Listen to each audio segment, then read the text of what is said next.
নে ভাইরা দেখবে নতুন যদি সরকার কেউ ক্ষমতায় আইয়াই কইবে প্রবাসী গো বিদেশে যাওয়ার লইগে সহজ কিস্তিতে লোন দেওয়া হইবে।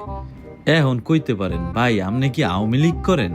না ভাই, আওয়ামী লীগ কন আর বিএনপি কন আর জাতীয় পার্টি কন সবই এক, সব দেখা হইছে।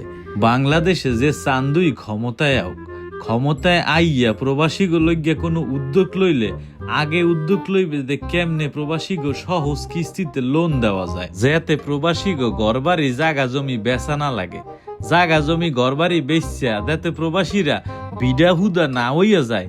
হেয়ার লইগেই প্রত্যেকটা সরকার প্রথম প্রবাসী গো লইগে কোনো উদ্যোগ নিলে এই উদ্যোগটা আগে নেবে কেমনে প্রবাসী গো সহজ কিস্তিতে সহজভাবে লোন দেওয়া যায়। অথচ সরকার যদি মুগলজ্ঞা এই সহজ কিস্তিতে লোন দেওয়ার আগে একটু চিন্তা করে, একটা প্রবাসী বাংলাদেশে কোনো দেশে গেলে এতটি টাহা কির পেন্নে লাগে।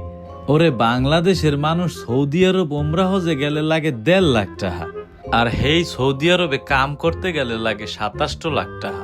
সিঙ্গাপুরে ট্যুরিস্ট বিষয়ে 1.5-2 লাখ টাকা খরচ করিয়া আইলে 27 দিন মজমস্তি করিয়া খাইয়া দেইয়া একবারে ফুইলা টইটুম্বুরইয়া দেশে যাওয়া যায়। আর হেই সিঙ্গাপুরে কাম করতে আইলে মগো লাগে 16-17 লাখ টাকা। এখন আপনি কইতে পারেন যে মোর মাথা বিগড়েই গেছে, কির মধ্যে কি হান্দাই দিছি। এক গাইল দিয়ে আত্মীয়তাও করতে চাইতে পারেন, হ্যাঁতে কোনো সমস্যা নেই। তয় নে ভাই একবারে যে ফিরি আবার চিন্তা করতেছি হ্যাঁও কিন্তু না। টাহা যে লাগে হ্যাঁ মুইও বুঝি, তয় হ্যাঁ একটা লিমিট থাকা দরকার।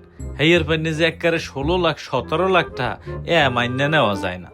ছাত্র বয়সে বাপের দ্বারে যে কালে টাহা পয়সা চাইতাম, বাপে 3 বার করিয়া জিগাইতে এতগুলা টাহা নিবি, টাহাই দে করবি কি, কই জামু কি করমু কি খামু, একবারে বেবা একটা খুললে খাওয়ার পর বাপে টাহা দিতে। কারণ মুই মোর বাপের সম্পদ, আর এই সম্পদ দেখে রাখার দায়িত্ব মোর বাপের।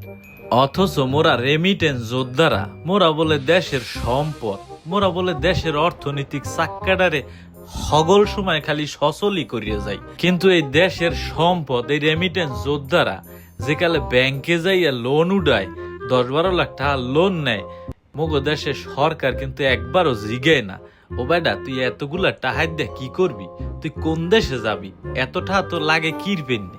মগো দেশের সরকার একবারও চিন্তা করে না এই যে ব্যাংকে গনে লোন নিতে আছে দিতে দিতে যৌবন ফুরিয়ে যাইবে, লোনের কিস্তি ফুরাইবে না। প্রবাসী গো লোন দেওয়ার পাশাপাশি সহজভাবে যাতে প্রবাসীরা বিদেশ যাইতে পারে, অল্প টাকায় যাতে প্রবাসীরা বিদেশ যাইতে পারে, এই ব্যবস্থাটা মগো দেশের সরকারের করা উচিত। আমনেরা কোনটা কর?